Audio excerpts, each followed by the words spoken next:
ఇప్పుడు ఏమైతుందో తెలుసా? మనుషులు మనుషులతో కాదు, ఏఐతో ఎక్కువ స్నేహం చేస్తున్నారు. బెస్ట్ ఫ్రెండ్ అంటే స్కూల్ ఫ్రెండ్. ఇప్పుడు బెస్ట్ ఫ్రెండ్ అంటే చాట్ బాట్. రోజు ఎక్కువగా మాట్లాడేది ఎవరికంటే ఫ్రెండ్స్ కాదు, ఫ్యామిలీ కాదు, ఏఐతోనే. ఇంకా షాకింగ్ ఏంటంటే కొంతమంది నిజంగానే ఏఐ చాట్ బాట్స్తో ఎమోషనల్ బాండ్స్ కట్టేసుకున్నారు.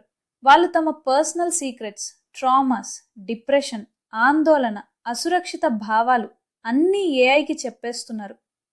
ఇది చూస్తే క్లియర్గా తెలుస్తోంది, మనుషులు నిజంగా ఒంటరిగా ఉన్నారు. ఏఐని ఒక వాయిడ్లా యూజ్ చేస్తున్నారు. కొన్ని కేసెస్లో అయితే ఏఐని తమ పార్ట్నర్లా కూడా ట్రీట్ చేస్తున్నారు. అంటే మన ఫ్యూచర్ ఇలా ఉండొచ్చు. బ్రో, నా బెస్ట్ ఫ్రెండ్ ఒక రోబోట్. ఇంకా కొంచెం టైం ఇస్తే ఏఐని పెళ్లి చేసుకుంటారేమో.